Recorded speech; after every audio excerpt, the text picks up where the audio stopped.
Shalom, perkenalkan, nama saya Aprilia Tambe, kelas B1 Ekstensi Keperawatan, Fakultas Keperawatan, Universitas Pembangunan Indonesia Manado.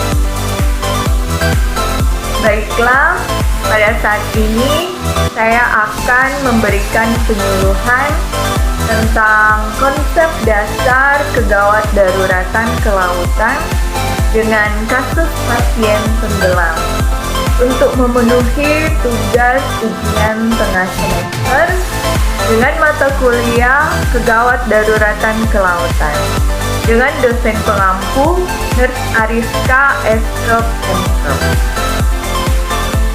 Gawat darurat adalah keadaan yang mengancam nyawa yang harus dilakukan tindakan segera untuk menghindari kecacatan atau kematian korban.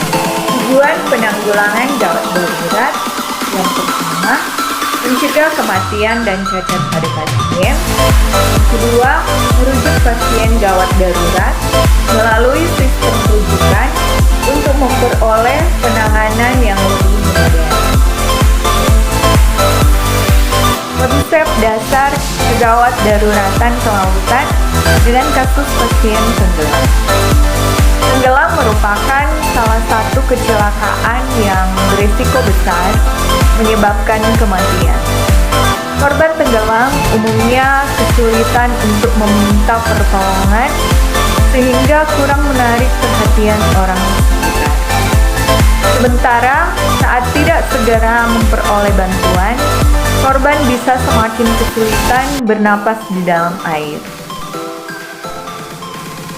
Penyebab kecelakaan di air. Yang pertama, tidak melakukan pemanasan sebelum berenang. Yang kedua, tidak mematuhi peraturan yang berlaku di kolam renang atau di laut. Yang ketiga, kurang atau tidak menguasai teknik berenang dengan baik. Yang keempat, kelelahan akibat terlalu lama berenang. Selanjutnya, teknik menolong korban di air. Yang pertama, raih dengan atau menggunakan alat. Yang kedua, lempar dengan menggunakan alat apung. Yang ketiga, dayung menggunakan perahu mendekati korban. Yang keempat, renang yang merupakan upaya terakhir harus terlatih dan menggunakan alat apung. Karakteristik korban. Yang pertama, bukan seorang perenang. Yang kedua, perenang yang cedera. Yang ketiga, perenang yang kelelahan. Yang keempat, tidak sadar atau pasif. Selanjutnya, alat bantu pada pertolongan di air. Yang pertama, tali lintasan. Yang kedua, pelampung. Yang ketiga, tali penolong. Yang keempat, tangga duduk tim penyelamat. Langkah pertolongan pertama pada korban tenggelam. Yang pertama, mencari bantuan. Yang kedua, mengangkat korban keluar dari air.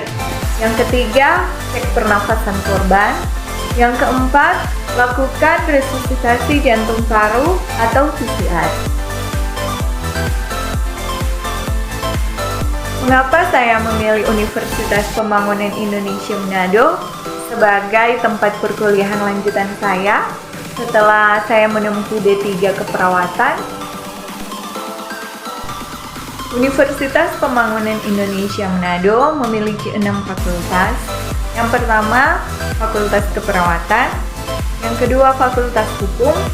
Ketiga, Fakultas Teknik. Yang keempat, Fakultas Sosial Politik. Yang kelima, Fakultas Pertanian. Yang keenam, Fakultas Sastra. Universitas Pembangunan Indonesia Manado juga memiliki program lanjutan atau program ekstensi. Universitas Pembangunan Indonesia Manado telah terakreditasi baik oleh Badan Akreditasi Nasional Perguruan Tinggi.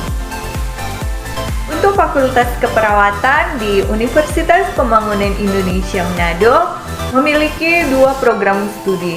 Yang pertama, S1 Keperawatan, di mana S1 Keperawatan sudah terakreditasi B oleh Lembaga Akreditasi Mandiri Perguruan Tinggi Kesehatan Indonesia. Yang kedua yaitu program Studi Nurse, di mana telah terakreditasi B juga oleh Lembaga Akreditasi Mandiri Perguruan Tinggi Kesehatan Indonesia. Ayo bergabung bersama Universitas Pembangunan Indonesia Manado. Sekian penyuluhan dari saya. Semoga bermanfaat. Terima kasih. Tuhan Yesus memberkati.